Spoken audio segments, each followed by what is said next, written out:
The Galactic Academy's lecture hall stretched vast and luminous, its crystalline walls refracting the light of a dozen distant stars. Professor Zixthal, a being of pure energy contained within a sophisticated lattice frame, floated before the assembled cadets from 47 different species.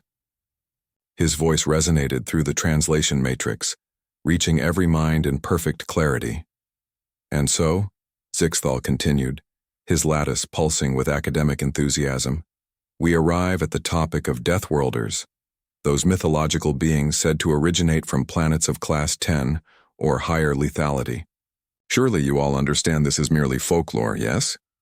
A chorus of agreement rippled through the amphitheater. The Threxian cadets clicked their mandibles in amusement. The gaseous Veltorians shimmered with what passed for laughter among their kind.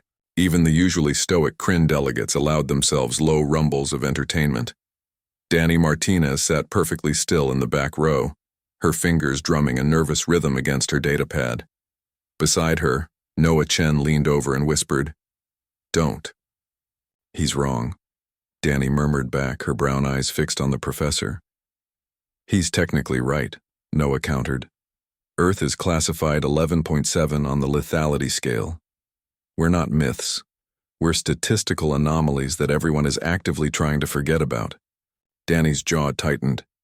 They had been the only two humans accepted into the Galactic Academy in 50 cycles. The application process alone had been brutal. Not because of academic requirements, but because the Galactic Council had spent 3 years debating whether humans should even be allowed to attend.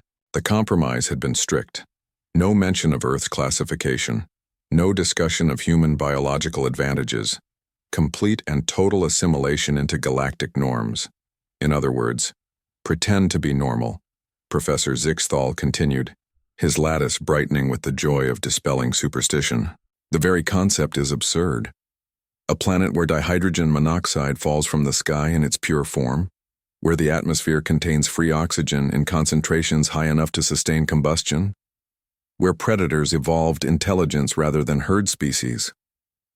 He paused for effect. Such a world would never produce sentient life. The evolutionary pressure would be far too extreme. Dani's hand twitched upward. Noah grabbed her wrist. "Dani, no.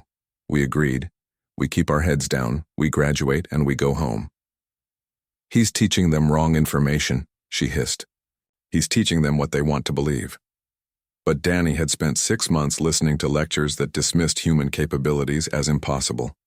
6 months of watching her classmates struggle with extreme training simulations that felt like morning jogs to her.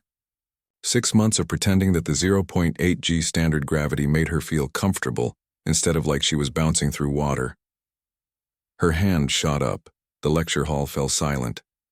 Every optical sensor, eye stalk, and consciousness field turned toward the back row.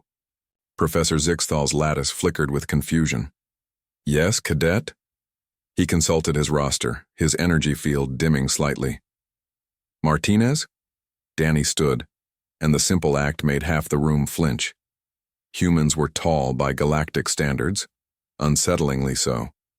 Their binocular predator vision, their uncovered calcium-rich teeth, the fact that they smiled by baring those teeth. "Professor, with respect, Deathworlders aren't myths. They're real." The room erupted. A Veltorian actually destabilized, his gaseous form dispersing in shock before his containment field reasserted itself. The Threxian's mandibles clacked in distress. Noah dropped his head into his hands. Professor Zixthal's lattice flared bright red. "Cadet Martinez, this is highly inappropriate. The Academy does not tolerate Earth," Dani said clearly. Class 11.7. Deathworld. Current population, 12 billion humans.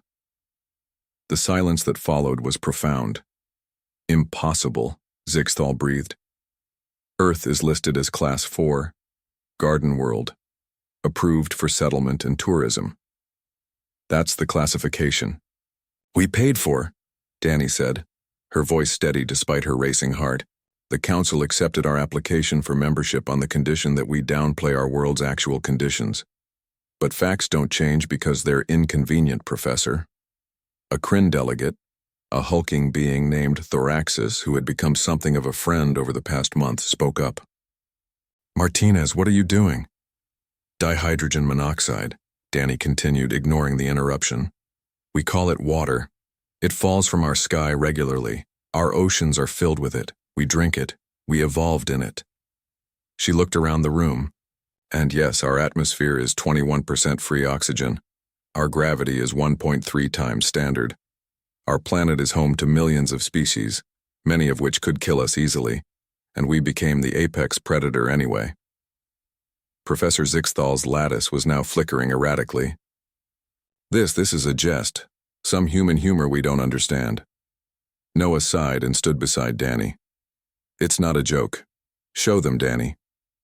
Danny walked down the steps to the lecture floor. In the 0.8 G environment, each step felt effortless. She looked at Professor Zixthal. "You have a standard endurance test for combat cadets, correct? The one that simulates emergency evacuation protocols." "Yes. Why?" "What's the record time?" 73 minutes, held by a Kryn warrior." Danny smiled, and the room recoiled from the display of teeth. "I'll do it in 20, right now. Full observation." What followed would become legend in the Academy's halls. Danny entered the simulation chamber designed to push galactic species to their absolute limits. High gravity zones cycling up to 1.2 G, toxic atmosphere requiring respirator efficiency, hostile terrain requiring navigation and problem-solving, and combat drones programmed to test defensive capabilities. She emerged in 18 minutes and 43 seconds, not winded, barely sweating. The observation room was chaos. Species were fainting. Thoraxis stood with his massive arms crossed, his translator emitting sounds that might have been admiration. Noah simply smiled, tired, but vindicated. Danny returned to the lecture hall where Professor Zixthal floated, his lattice now a pale, shocked white. "Deathworlders are real, Professor," Danny said quietly. "We don't talk about it because it scares people, because the moment you understand what we are, what our world made us, you see us differently, not as colleagues, as threats." She paused. "But we're not. We're just people trying to find our place in the galaxy. People who happen to come from a world that wanted us dead every single day, and we survived anyway." The professor's lattice flickered. What else haven't you told us?" Noah laughed from the back row. "Well, for starters, humans haven't actually been to war with each other in 60 cycles. You know what that means?" The room waited. "We've had peace. For 3 generations. We got good at peace." He grinned. "Imagine what we were like at war." The implications settled over the assembly like a heavy blanket. Professor Zixthal's voice was barely a whisper through the translation matrix. "Class dismissed." As the cadets filed out in stunned silence, Thoraxis approached Danny and Noah. The massive Kryn warrior looked at Danny with something like respect.